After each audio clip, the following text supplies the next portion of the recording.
Hey nerds, Farmer Jesse here. Welcome to Growers Daily, your daily dose of ecological farming insight. It is Wednesday, July 8th, 2025, and today we have an awesome interview for you all with Dr. Patrick Fries of the Ward Laboratories, which is where we have been getting soil tests for the last few years. And Dr. Fries, which, yes, rules is a name, and which I'm sure he would also admit, discusses what this test is, how to take it, and what soil amending looks like when biology is the focal point. So let's do it.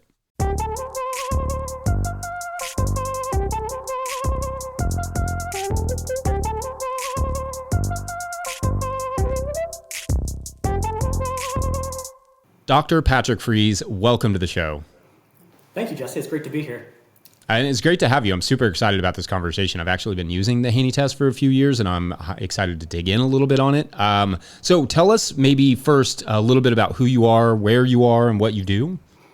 Yeah, so I'm Patrick Fries, Dr. Patrick Fries. I am the Western Region Outreach Scientist and Research Lead at Ward Laboratories, which is based out of Kearney, Nebraska. I'm located in Reno, Nevada, so I focus on the Western U.S. I was formerly their Director of Research and Development for about 3 years, but then I wanted to move out west again, and so they coordinated with me to come out here and work more with specialty crops and markets and soil health and soil science education.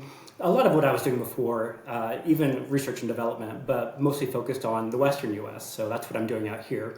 I did my PhD in Washington State University, focusing on soil chemistry, environmental quality mostly, so heavy metals in orchard soils, and then cadmium contamination and rice paddies in Thailand for a year. So I lived in Thailand for a year working on that research. And so a lot of it was soil health, heavy metal chemistry, remediation, community impacts, things like that. So I had, human and science aspects to it, some toxicology, so it was pretty interesting. So now I'm back at Ward doing a lot of that still, surprisingly. People still have contamination issues in relation to agriculture, so that has never gone away. But still doing a lot of outreach, research, collaborations, method development with growers, education. It's pretty immersive.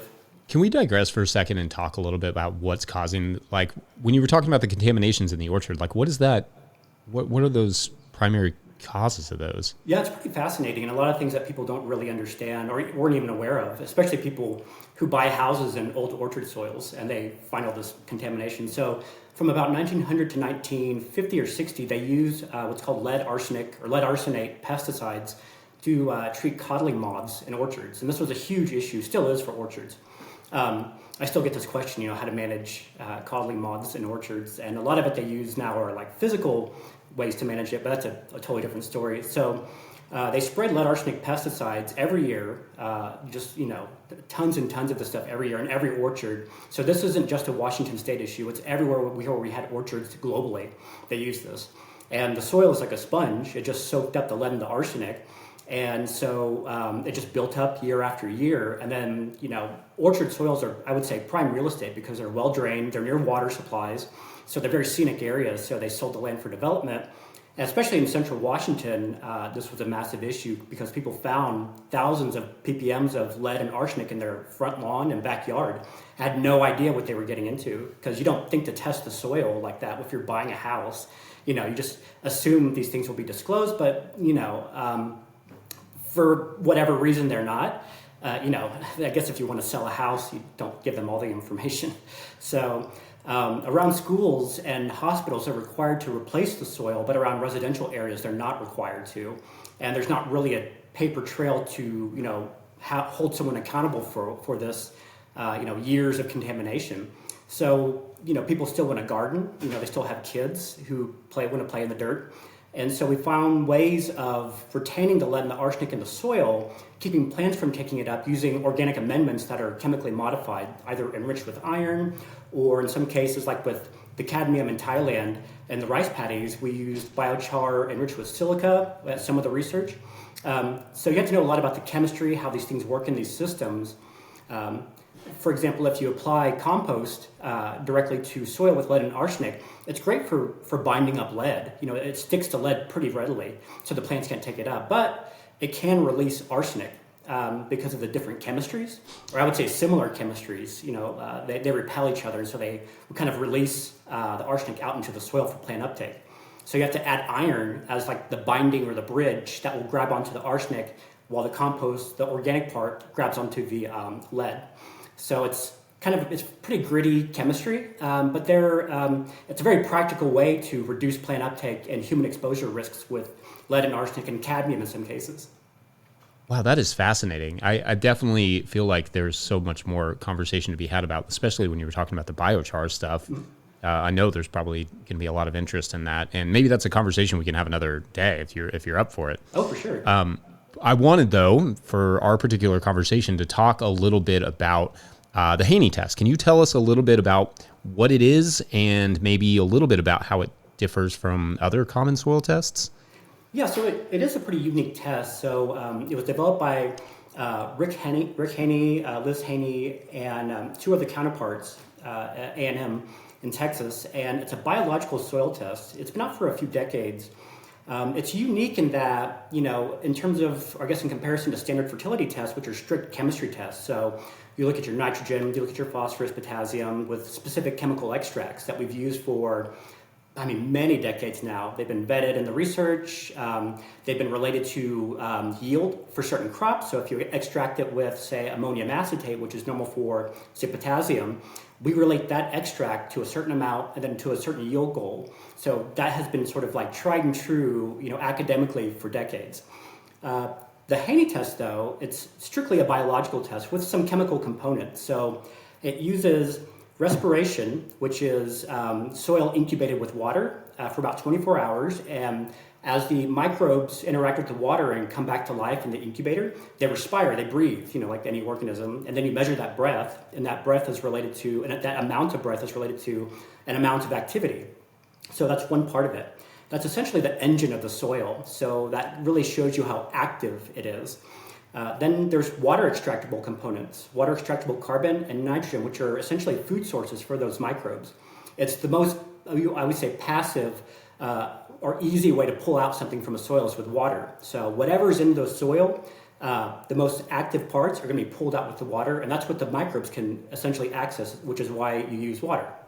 And then the third part is something that mimics a root exudate. It's called the H3A extract, which uses low molecular weight organic acids. So citric, oxalic, and malic acid, which are the most common, easy to exude root exudates, most prolific ones. So, and that is supposed to mimic a root exudate. So again, something more passive that, what the plant is pulling out.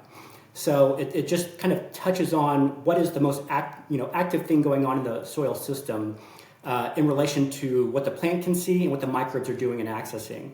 From that, the respiration goes into a calculation with the water extractable components.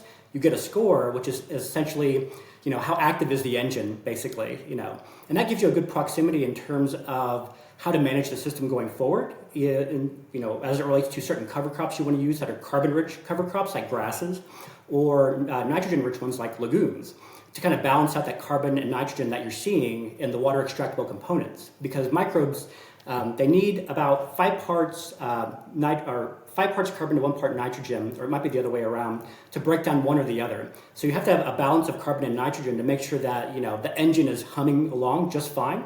Because if you have more of one or the other, the engine's either going to stall or go way too fast.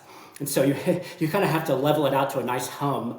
And so if you add in more things, it's like a wood chipper. It just kind of helps break things down really fast so that the plant can keep taking up nutrients. The microbes are still active. And so, that's primarily why it's a biological test and why it's so different from standard fertility tests. That's very cool. All right, we're going to take a quick break, and when we come back, we're going to get into what it takes to take a proper soil sample for such a test. BRB.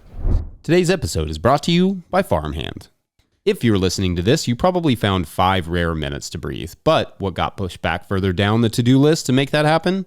If it's your CSA newsletter, you're not alone. Farmhand's new newsletter builder was made for busy farmers. It automates weekly emails, drives add-on sales, and makes it easy to keep your customers in the loop without spending hours behind a screen. It launches this summer, but our listeners can request early access now. Visit farmhand.partners/no-till. That's farmhand.partners/no-till.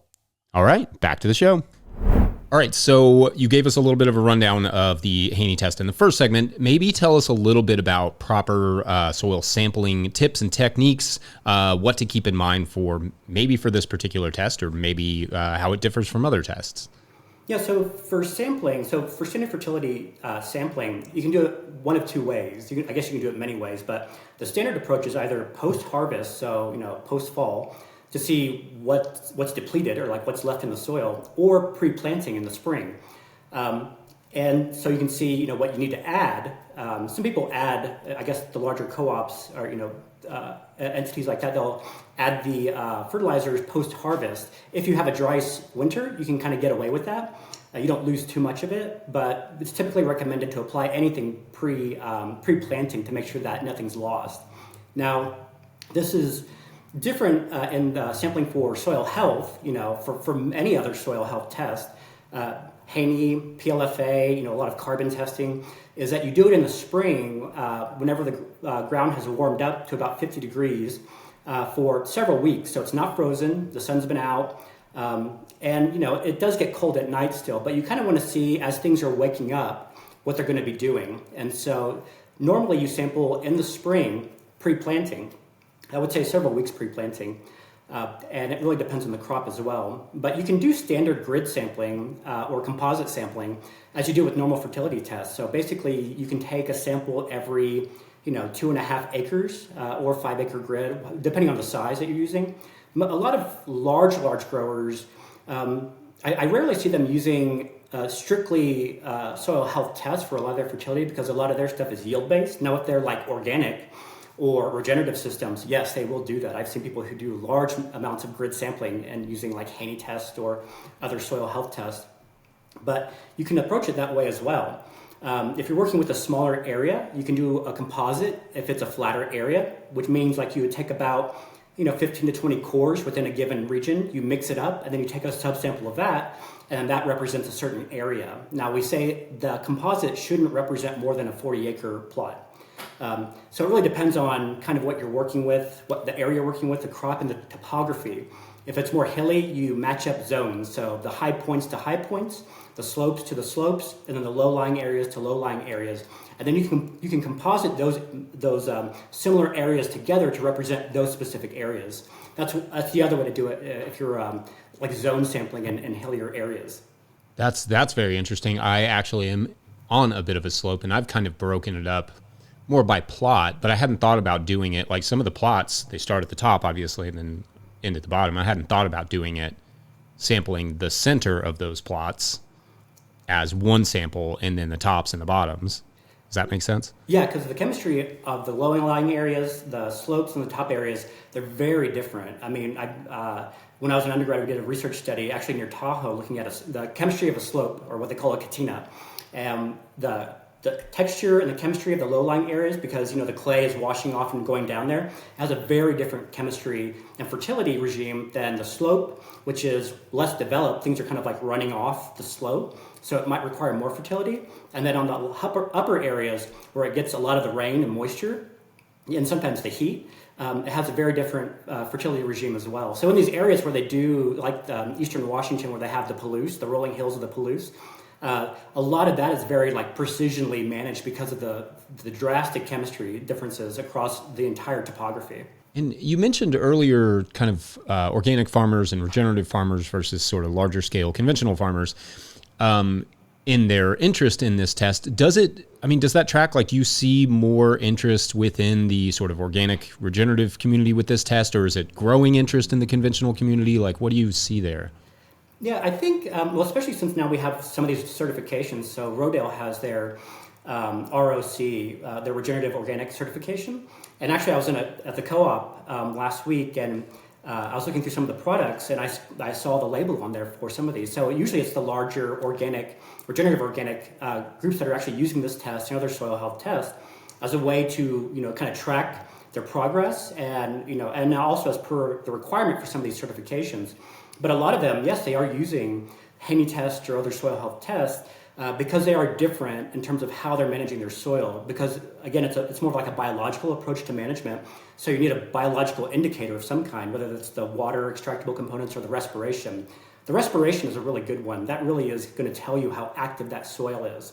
And that's kind of the key hallmark of the Haney test, is that everything really centers, especially the calculation, on that respiration. That really governs the outcome of the value that you're going to be getting. So, if you have low respiration, you're going to have a low score, and essentially it indicates low native fertility. So you have to put in amendments, cover crops, organics of some kind. That kind of helps rev up the engine again, and do that for at least 2 growing seasons to kind of see some steady input. And then also couple it with practices such as no-till, minimal till, things like that, to make sure the microbes their house isn't being destroyed, while they're doing their job. Yeah, that's fascinating. All right, we're going to take one last quick break, and when we come back, we will talk about addressing some of those deficiencies and excesses found in the soil test. So be right back.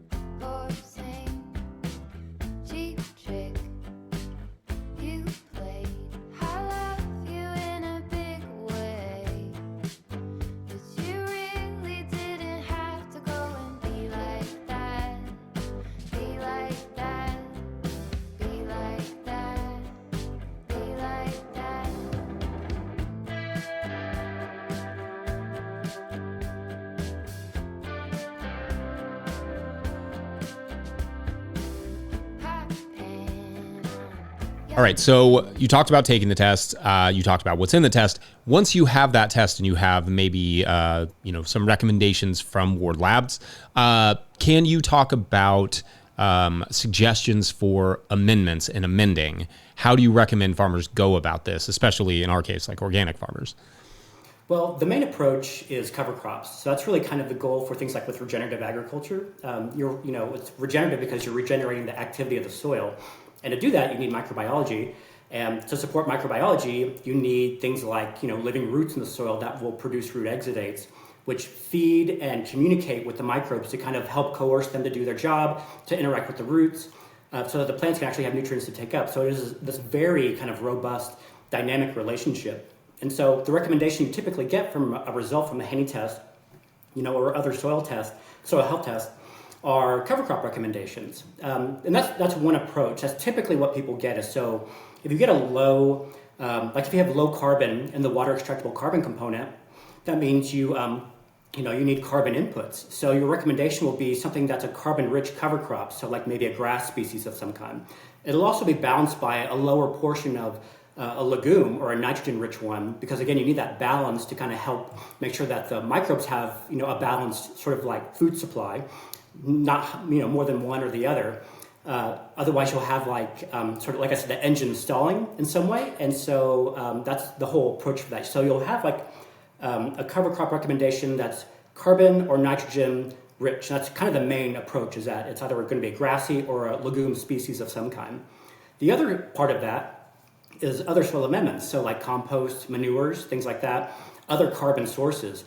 And again, even with just like the cover crops, you need to have a carbon-nitrogen balance with these things as well. Compost is a carbon-rich media made from plant inputs, or you have manure inputs for that. But a lot of that is carbon. There's a portion of it that's nitrogen, which kind of helps facilitate, same as in the soil microbiome, the compost microbiome. Compost microorganisms need a balance of carbon and nitrogen to kind of help break down the carbon. It's always about this balance of carbon and nitrogen. So if you're applying or making a compost, you need a nice balance of a carbon and then nitrogen kind of mixture of some kind. Otherwise, you're going to be oversupplying carbon to the soil and then ending up with the same problem as planting a carbon-rich cover crop, like mostly grasses, that you're not having enough nitrogen in the system. So kind of knowing what your inputs are, carbon and nitrogen-wise, and then also other nutrient-wise, like phosphorus or potassium. That's really kind of the key to this, is what are you deficient in? What are you over, supplied in? Is it carbon? Is it nitrogen? And that's where you approach from there. Are you going to use it, with a cover crop as your, remedial action, or you're going to use manure? Manure works really well too. It depends on the manure. Chicken manure and sheep manure are the only two manures that you can actually meet your nitrogen recommendation for, because they're so, what they call hot. Otherwise, things like cattle manure, they're very carbon rich. So you have to keep that in mind. You have to know that composts and manures aren't all the same. you can't assume that they're split down the middle. You have to know what you're starting with, and you can even get them tested to see what they're made of. Most board labs will test compost and fertilizers to tell you what's in it, and that's like the most informed thing you can do. But if you're just going to rely on cover crops, you'll get a recommendation that gives you a good percentage, 60% grasses versus 40% legumes, or 80% legumes versus 20% grasses. That's the kind of recommendation you'll get based on your outcome. And you mentioned in the last segment talking about adding any sort of amendments you're going to add pre-planting. And then you just talked about cover crops being like one of the main approaches to addressing these maybe soil deficiencies. Is the cover crop considered the crop pre-planting? Does that make sense? So like if you were going to do a cover crop over the fall, do you recommend putting the amendments down in the fall, cover cropping, and then going into another crop in the spring? Or would it be more like cover cropping over the winter, then adding your amendments, and then going with the actual cash crop? No, actually, the way people normally do it depends on the region and your cropping system. So there's different, so people don't realize how prescriptive cover crops are. You can use them for pretty much any, I would say almost any issue you have agronomically. So for weed control, for compaction, you can add mustards. Mustards will break up a compact layer. So things like that.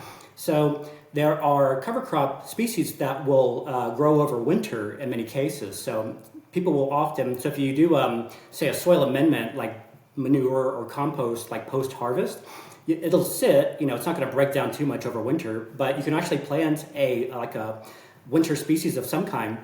So it grows over winter and will be pretty much dead, I would say, unless it, rebounds in the spring.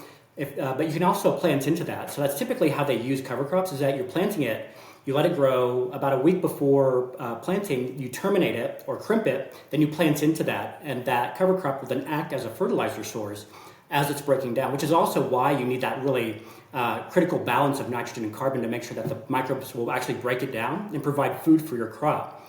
You sometimes have to supplement it with other things, like maybe more manure or more compost or other, sometimes synthetic fertilizers if you're still relying on that. That's normally how you approach it, is that I want to use this as a fertilizer source, so I need to plant a more, substantial amount of nitrogen-rich species, crimp it, then plant into it, and the crop will grow and feed off the cover crop as it's breaking down. Yeah, I've seen some research about the importance of actually using cover crops and compost together. And one of the things that I'm thinking about in a region like ours, which is very different from where you are in a drier region there in Nevada, but for us, like if we added compost in the wintertime, we get so much rain that we do risk losing a lot of those amendments. So I guess to drill down a little bit more on that question, is the cover crop going to lock that compost in place better and utilize the nutrients better by doing it in the fall? Or would it, in that case, in a rainy situation, be better to apply it in the spring after the cover crop is already terminated? Yeah, I would say if you're going to be using a cover crop over winter, and if you have a wet winter, you could do it either one of two ways. I'd say if you have a pretty hardy winter cover crop, it should stabilize the soil enough to where there's not a lot of runoff. Because typically what you do whenever you have a cover crop is you're putting a lot of these little pipes in the ground basically with the roots. And so that helps channel water into the ground. So then it's not running off and carrying off things like an amendment of some kind. So that will help stabilize and help with infiltration. Then also the breakdown of that material and kind of pushing it down into the soil profile for further breakdown and consumption by the plant. So I would say you could do it that way. If you have a really wet winter, you could just get away with planting the cover crop and then pre-planting apply the amendment to kind of really ensure that it's going to stay there and break down continually. Now, if you have low native fertility, I would say if you're just starting out, more is probably better. So meaning that you can apply it over winter and then probably apply more pre-planting in conjunction with cover crops. Because normally, and I've seen this with people's reports, if they inherit or acquire land that they don't have a lot of site history on, but it looks like pretty poor soil, it takes a lot of work to kind of get it up to some sort of level that you're having to put less and less into the system, and the system's sort of like self-maintaining with minimal amount of effort. But initially, you have to kind of pump some things into the system. So carbon, nitrogen, manures, cover crops, things like that. And that usually takes about, I would say, 1 to 2 growing seasons to see something really substantial in terms of the change in the system. But if everything's up and running, you could just get away with doing a cover crop over winter and then the amendment pre-planting.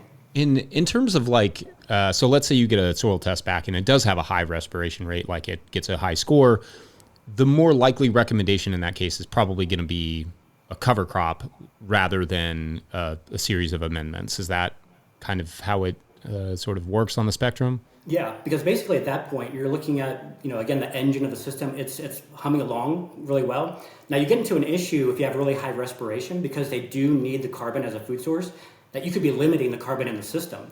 So you have to keep an eye on that. Make sure that you have probably a little bit higher portion of like a grass species versus legumes. So you could do like 60-40 to make sure that that extra carbon's coming in, but there's also the complement of the nitrogen to help them break it down, to help facilitate that breakdown.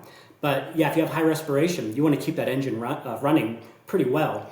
And cover crops, a little bit more of the grass species will actually do that for you. That's interesting. It makes me think of, I heard this podcast years and years ago, that a guy was in a southern state, Arkansas or something, and was using straw, I believe, and was doing that on all of his beds. And at first it was like it maintained for a really long time. And then as the soil got better and better, he found that the straw layer didn't last as long.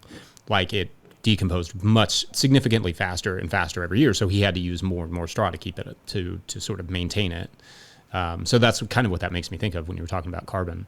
Yeah, and in some cases I've seen sort of the opposite, to where they're oversupplying the grasses. So like in that system that you were just speaking of, it sounds like he kind of really was managing it quite well. And other systems where they oversupply the grasses, they have to go back and add synthetic nitrogen to kind of help the microbes to break down the grass. So in some of those places I've seen it's really wet, and they can have some waterlogged issues, and so that actually impairs some of the breakdown. So those are very specific cases, I would say, but again, they had to go back in and add nitrogen to kind of help facilitate the breakdown of that grass. Right. Yeah, it's always so contextual. I guess the last question I kind of have is like we've talked about compost and manures and those sorts of things. What about some of those like dry amendments? Are you ever recommending rock amendments or alfalfa meal or those sorts of things? Or is it more trying to let the biology do the, nutrient release? Yeah, with the dry amendments, and I actually just had a conversation with someone a few days ago, a gentleman out of Colorado. He was a hemp or cannabis grower, and so that was a very specific system where they use a lot of dry amendments. They use like fish meal, bone meal, blood meal, things like that. For the larger producers, I think the main organic amendments, or I guess I would say dry, would be things like compost and biosolids, sometimes biochar.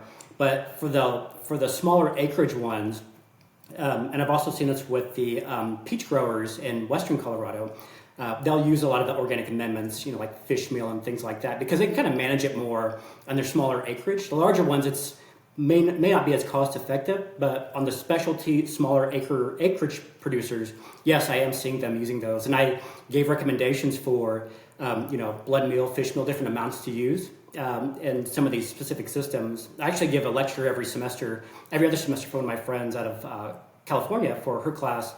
I do a class on fertilizers and organic amendments and some of the calculations and ways to approach those. So people really like those amendments, and they're more and more prolific now and becoming more affordable, I would say. But yeah, it's very specific, but I always recommend those. Well, that's great. Dr. Patrick Fries, thank you so much for coming on here. I really appreciate your time. This has just been a fascinating and fun chat. Yeah, thanks, Jesse. Thanks for having me. And always reach out with questions. I'm always around. Awesome. Well, that's great to hear. Thank you so much.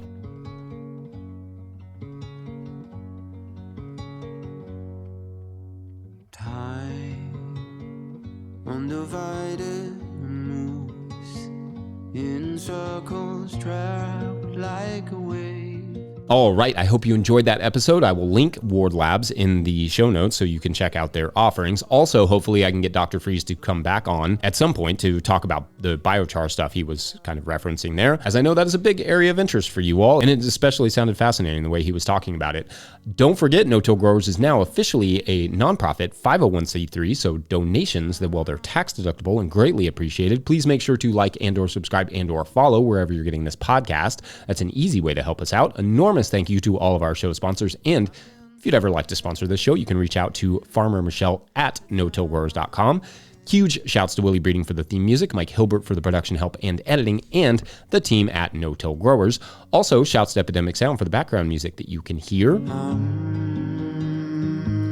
Pick up a copy of my book, The Living Soil Handbook, at no-tillgrowers.com to support our work. Big thank you to everyone over at patreon.com/no-tillgrowers, where at a certain level, or if you just bump up from one level to another, or you sign up in the month of July, and there's only a few days left, like 20 something, you get a shout out on the show. So big shout outs today to Kyle Richardville, Patrick Weaver, Alex and Oliver, Bill King, and Chris Yates. All right, so as you will remember, our young man with his microscope discovered a microscopic dragon swimming around in the waters from the pond behind his house. Dragons, which exist in cultures all over the world and have for millennia, were not supposed to be real. But by golly, that is exactly what this little boy was looking at. Perhaps, he thought somewhat astutely, it wasn't that dragons didn't exist anymore, it's that the art of raising them had been forgotten. Not that he had any idea how to raise one either, but he decided to try. Now, he had a somewhat clever system of keeping track of this micro dragon that is proprietary now, so sorry, I can't really describe it. But even after just a couple of days, this dragon had doubled in size. So every morning he started to refresh the water in his tiny tank, and every day the dragon doubled in size until at first all he could see was a small little line in the water. And then after a while, he looked, and what looked like a very tiny fish. His mom kept saying all the while, "Oh, that's great," when he would tell her that he was raising a dragon, assuming he was just raising a fish maybe. But soon it would be undeniable. And that is for tomorrow on The Curious Case of the Pond Dragon. Turns out Waterworld, that one didn't work. Anyway, thanks for watching and/or listening. We will see you then.